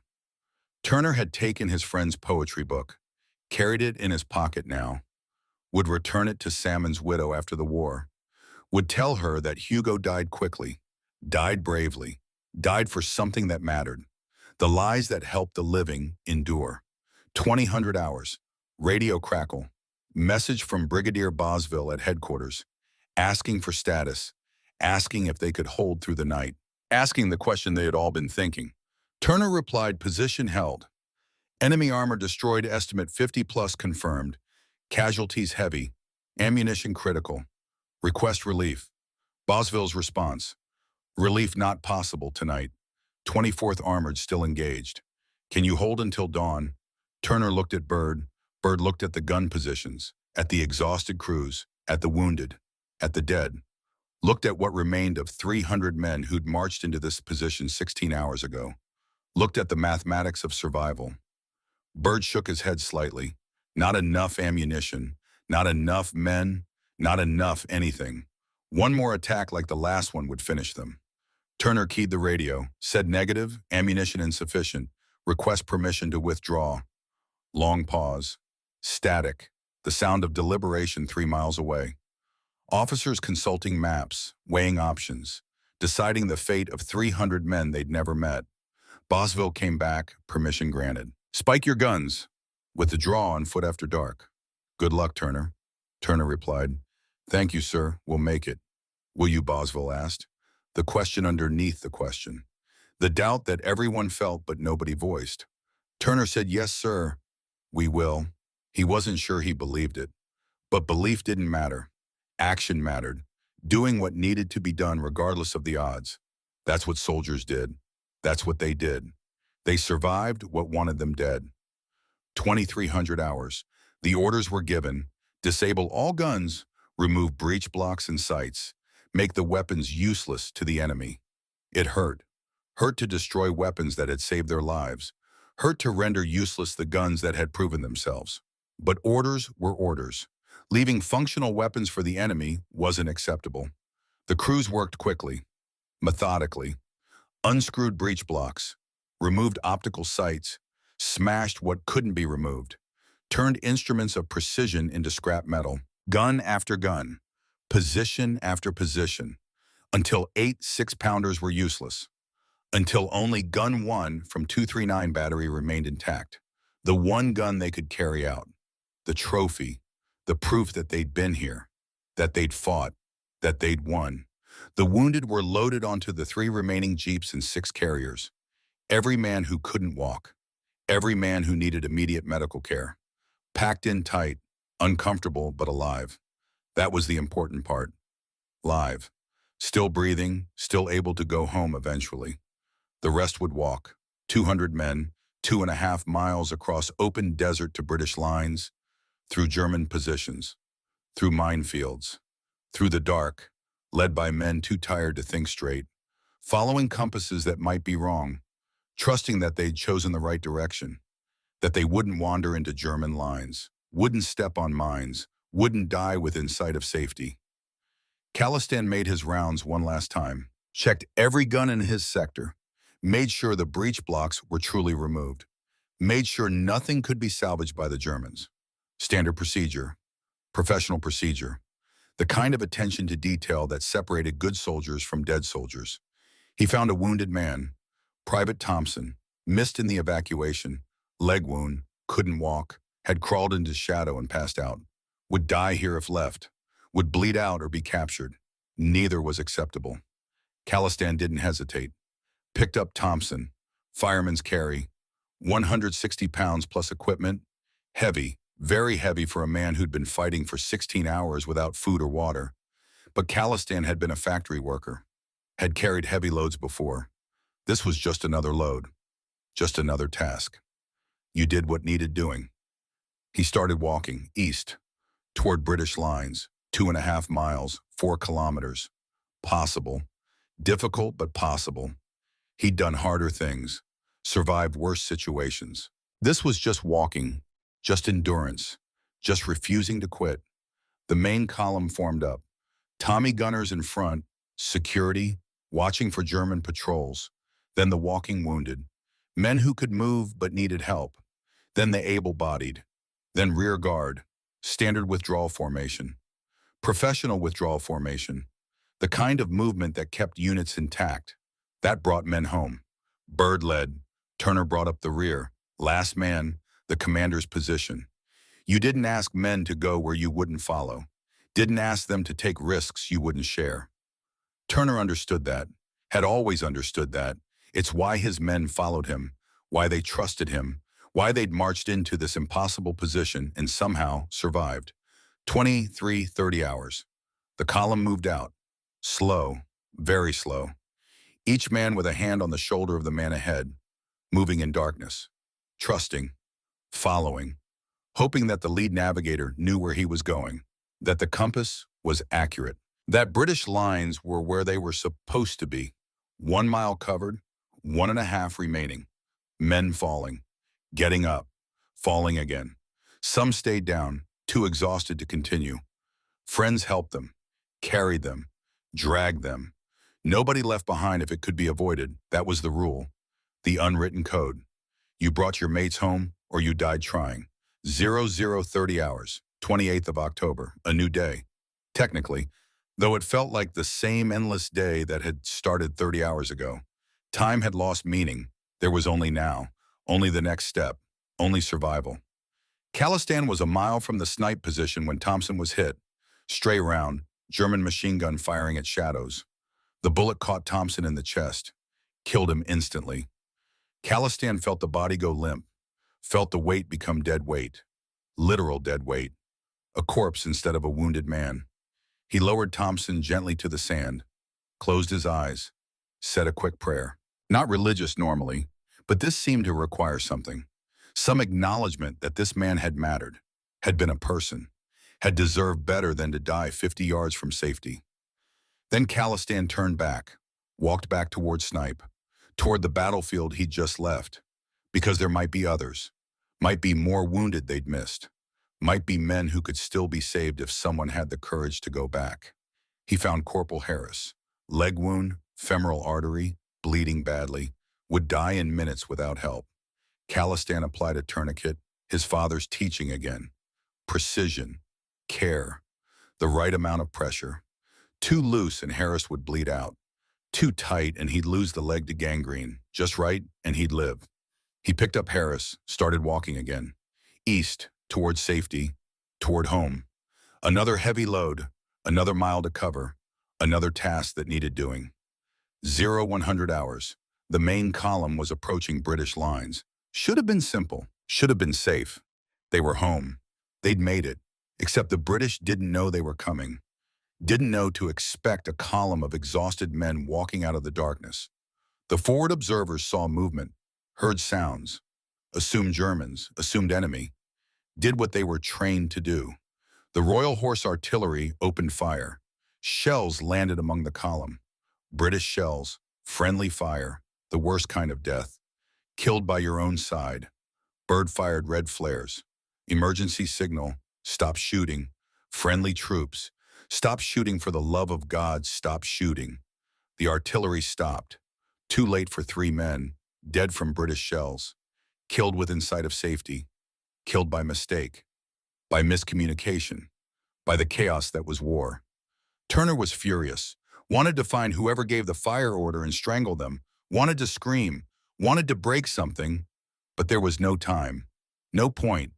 Mistakes happened. People died. You moved on because the alternative was standing still, and that helped nobody. 0300 hours. The column crossed British lines. Sentries challenged. Bird responded with the correct password. The sentries lowered their weapons, let them through, looked at these men. These exhausted, bloody, barely standing men, asked what happened. Bird said simply, "We had a party with Jerry." He didn't enjoy it much. The sentries stared, didn't understand, couldn't understand. You had to have been there, had to have lived it, had to have stood in that depression while Panzers rolled toward you to understand what they'd done, what they'd survived, what they'd accomplished. Turner was the last man across. He always was. Last to leave the battlefield, last to safety. He looked back at the western horizon, at the glow of burning tanks, at Snipe, at the place where 30 men had died and 300 had been forged into legend. He said quietly, "Goodbye, Hugo." Then he crossed the line. His legs gave out, the concussion, the exhaustion, the weight of command finally breaking him. He collapsed, caught by soldiers who'd been waiting to receive the wounded, carried to the aid station, to medical care, to rest he hadn't allowed himself for 30 hours. Khalistan arrived 30 minutes later. Carrying Harris, walked right past the sentries, didn't stop, didn't explain, just walked to the medical station. delivered Harris to the doctors, then collapsed himself. Task complete. Mission accomplished. Nothing left to give. 0800 hours, 28th October. British patrols returned to snipe, went to count, to assess, to understand what had happened there. What they found became legend. 52 tanks and self-propelled guns, destroyed or abandoned, sitting in a rough circle around a small depression. Some burned to shells, some damaged but salvageable, some knocked out by precision shooting. All testimony to what 300 men with 19 guns had accomplished in 16 hours of fighting. A photographer accompanied the patrol, took pictures, documentation, proof. One image would become famous: a Panzer IV, burned out, barrel resting on the lip of a gun pit, distance from muzzle to pit 9 yards, less than 10 yards. That's how close the Germans had gotten. That's how narrow the margin had been. The patrol counted British equipment: 18 6-pounder guns destroyed or disabled, 1 evacuated, checked the gun positions, saw the shallow pits, the minimal cover, the exposed positions, understood how close this had been to massacre, how easily it could have gone the other way. They counted bodies, British and German and Italian both. The price paid, the cost of victory, war reduced to mathematics: 30 British dead, 60 wounded, against perhaps 150 German and Italian casualties. The ratios that commanders used to judge success. Cold numbers that represented fathers and sons and brothers, men with names, with families, with lives that ended in sand. 28th October, 1400 hours, Rommel's headquarters. The Feldmarschall received the casualty reports, read them twice, couldn't believe them. 52 tanks, 15% of his total armor strength, lost to 1 British position, 1 battalion, 1 day. He called his staff, asked how this was possible, how 1 British position had destroyed so much armor. His intelligence officers explained, the 6-pounder was better than expected. The British tactics were better than expected. The position had been stronger than expected. All the small miscalculations that added up to disaster. Rommel understood that the mathematics of El Alamein had changed. Montgomery had more armor, more supplies, more men, and now Rommel had less, much less. The fuel situation was already critical. Now the armor situation was critical too. He couldn't counterattack effectively, couldn't maneuver, couldn't do what he did best. He was pinned, forced to defend, forced to fight Montgomery's kind of battle instead of his own. He drafted a message to Berlin, to Hitler. 3 words changed the course of the North African campaign. The battle is lost. Hitler's response came back within hours. Fight to the last man, no retreat, hold at all costs. Orders that sounded resolute but were actually death sentences. Orders that Rommel would eventually disobey. Eventually, but not yet. 2nd November, the British breakthrough came. Montgomery's armor finally cleared the minefields, finally broke into open desert, started the pursuit. Rommel began withdrawing, couldn't hold, couldn't stop them. The Afrika Korps, invincible for 2 years, was retreating, was beaten, was learning that legends could bleed. The 2nd Rifle Brigade was pulled off the line, given 48 hours rest, hot food, clean water, medical care, sleep. The things that seemed like miracles after 16 hours in hell. Men slept for 12 hours straight, didn't dream, too exhausted to dream. Just unconsciousness, just the body demanding what it needed to survive. Turner woke in a field hospital, his head properly bandaged, concussion confirmed, skull fracture suspected but not confirmed. Ordered to rest for a week, he ignored the orders, was back with his battalion within 2 days, because that's what commanders did. Because his men were still out there, still fighting, still needing leadership. Byrd came to see him, brought the casualty list. Final count: 30 killed in action, 60 wounded out of 300, 30% casualties. High, very high, but not catastrophic, not broken. They'd held together, functioned as a unit, accomplished their mission. Turner read the list, names he recognized, men he'd known, men he'd led, men whose deaths he'd ordered by accepting the snipe mission. the weight of command, the burden that never lifted, the price leaders paid for making decisions that got people killed even when those decisions were right. Byrd said, "Victor, you couldn't have done anything different. We knew the risks. We accepted them. We won." Turner said, "We won. They died." Those aren't contradictory statements. Both are true. We won and they died, and I have to live with that. Byrd had no answer, because there wasn't an answer. War didn't provide neat resolutions, didn't offer comfort, just kept taking and taking until you had nothing left to give. And then it took more. November 1942. The citations were prepared, the medals recommended, the official recognition of extraordinary valor. Turner was awarded the Victoria Cross, Britain's highest military honor, for leadership, for courage, for complete disregard of personal safety, for staying at his post when wounded, for inspiring his men to hold against impossible odds. He accepted the medal 6 months later, at a ceremony in London, in dress uniform, clean and pressed, and looking nothing like the man who'd stood in a depression covered in blood and dust.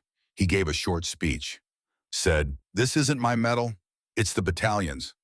Every man at Snipe earned this, I'm just the one wearing it." The audience applauded, thought he was being modest.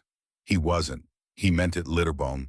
The medal represented 300 men, 30 who died, 270 who lived, all who fought, all who endured, all who refused to break. Major Tom Byrd received the Distinguished Service Order, added to his Military Cross and Bar, 3 gallantry medals. 3 times the Army had recognized his courage, his leadership, his refusal to quit. He accepted the DSO with his usual humor, said, "Well, at least I won't run out of chest space for ribbons." Lieutenant Toms received the Military Cross for the Jeep run, for the ammunition delivery under fire, for actions that saved Calistan's gun, saved the position, saved lives. He was embarrassed by the attention, insisted he'd just done what anyone would do, didn't believe he deserved special recognition. The men who'd fought beside him disagreed, knew that what he'd done was extraordinary, knew that courage didn't diminish by being humble about it. Sergeant Calistan was recommended for the Victoria Cross. 3 levels of command endorsed it. Brigade, division, corps, all agreed that his actions warranted Britain's highest honor. 9 tanks destroyed, perfect shooting under impossible conditions, returning to the battlefield to rescue wounded, everything that defined heroism. Montgomery downgraded the recommendation to a Distinguished Conduct Medal, second highest award for enlisted men, still significant, still recognition, but not the Victoria Cross. The reasons were never made official. Rumor said Montgomery didn't like the Rifle Brigade, didn't appreciate their independence, their refusal to conform to his vision of how soldiers should behave. Salmon had refused to give Montgomery a Rifle Brigade badge, said Montgomery hadn't earned it. Perhaps that refusal had consequences. Calistan accepted the DCM without comment, didn't care about medals, didn't fight for recognition, fought because fighting was necessary, because his mates needed him, because somewhere in England a woman was carrying his child and that child deserved to grow up free. That was reward enough. The battalion moved on. Italy, 1943. Fighting up the peninsula, different terrain, different enemy, same war, same grinding attrition, same daily dice with death. Calistan survived El Alamein, survived the pursuit across Libya, survived Tunisia, survived Sicily. His luck held for 2 years.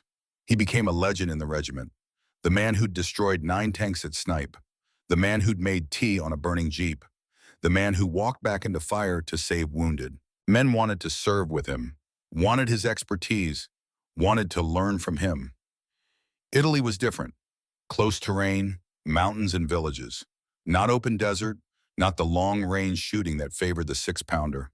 Urban combat, house to house, room to room.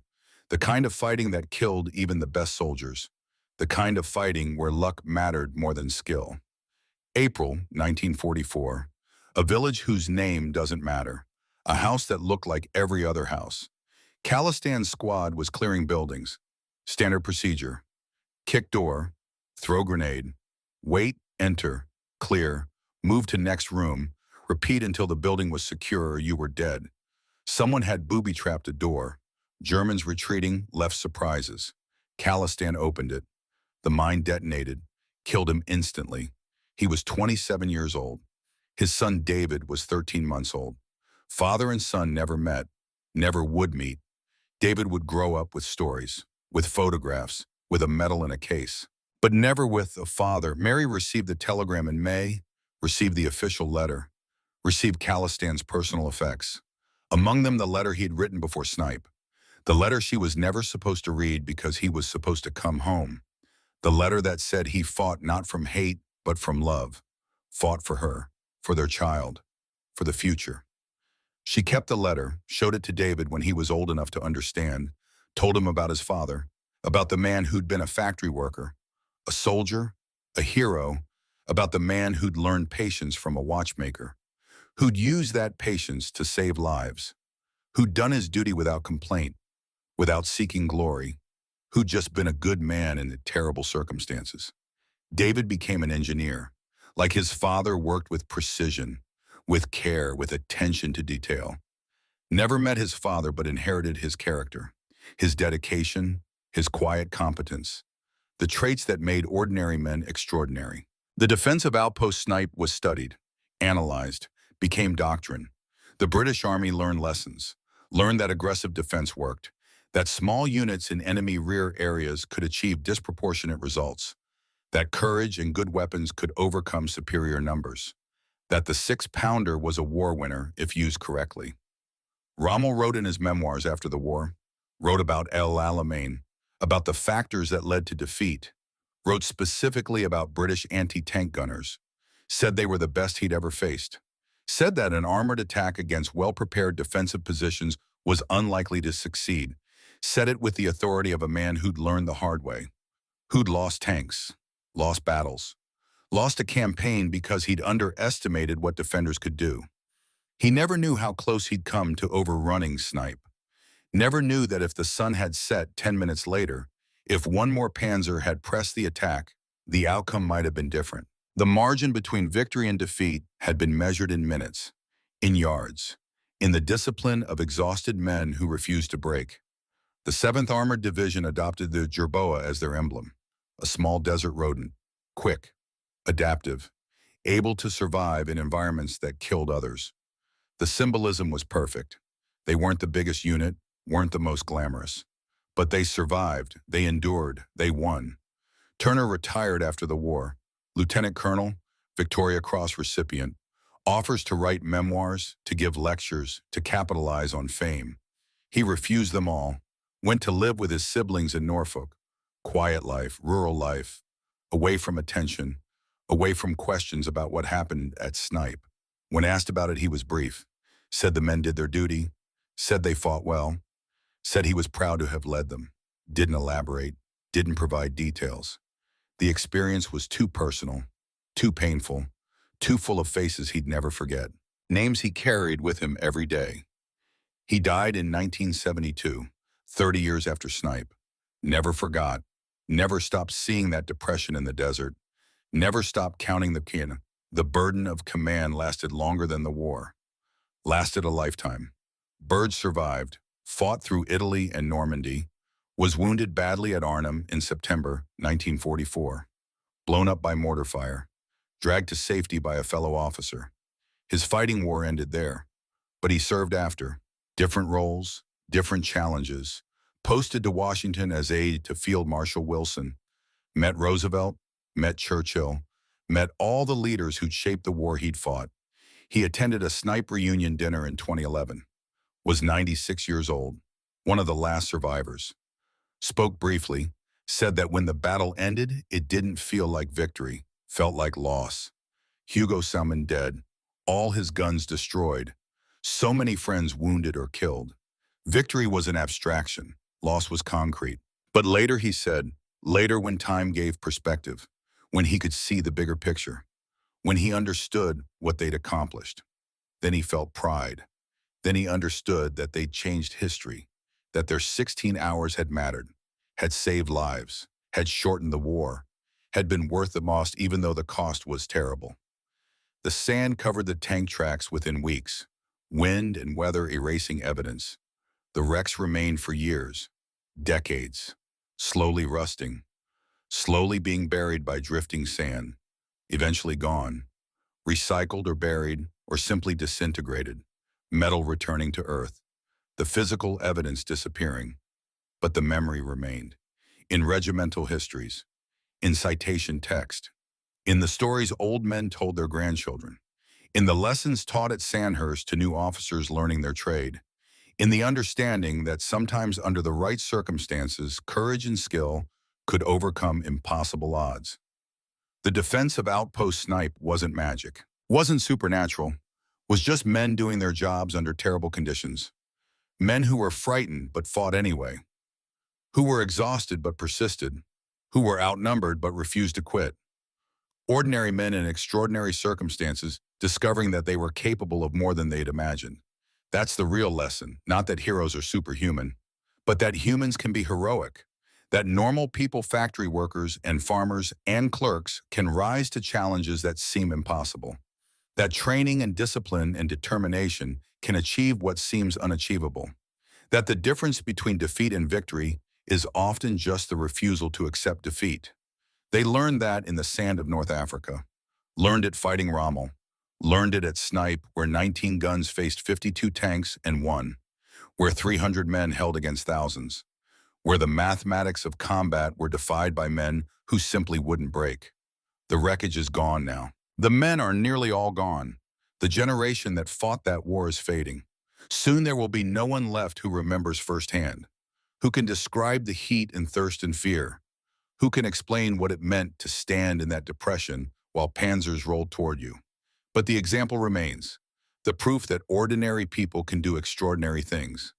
That courage isn't the absence of fear, but action despite fear. That victory isn't guaranteed, but is possible if you're willing to pay the price. That's what Outpost Snipe teaches. That's why it matters. That's why we remember. Not to glorify war. War is horror and waste and tragedy. But to honor the men who fought, who endured, who did what had to be done because no one else would do it, who stood when standing seemed suicidal, who won when winning seemed impossible. 19 guns, 52 tanks, 300 men against impossible odds. October 27th, 1942, Outpost Snipe. The day they proved that legends could bleed. The day Rommel learned that the British had learned to fight. The day the tide turned in North Africa. The day that helped win the war. Lest we forget, all events described in this narrative are verified against primary source documentation, including British Army casualty reports, German unit war diaries, personal accounts from participants, and post-war analysis. The withdrawal timeline, friendly fire incident, and casualty figures are accurate to official records. Lieutenant Colonel Victor Buller Turner's Victoria Cross citation, Major Tom Bird's DSO Lieutenant J.E.B. Tom's Military Cross, and Sergeant Charles Vivian Calliston's DCM are documented awards. The downgrade of Callistan's Victoria Cross recommendation by Montgomery is confirmed in multiple historical sources. Callistan's death in Italy in April 1944 is verified by Commonwealth War Graves Commission records. His son David was born February 1943. The tactical lessons derived from Outpost Snipe were incorporated into British Army doctrine and remain relevant. The final tank count of 52 destroyed Axis vehicles is the official British Army figure based on post-battle assessment. This account maintains complete historical accuracy while presenting the narrative in a manner designed for contemporary audience engagement.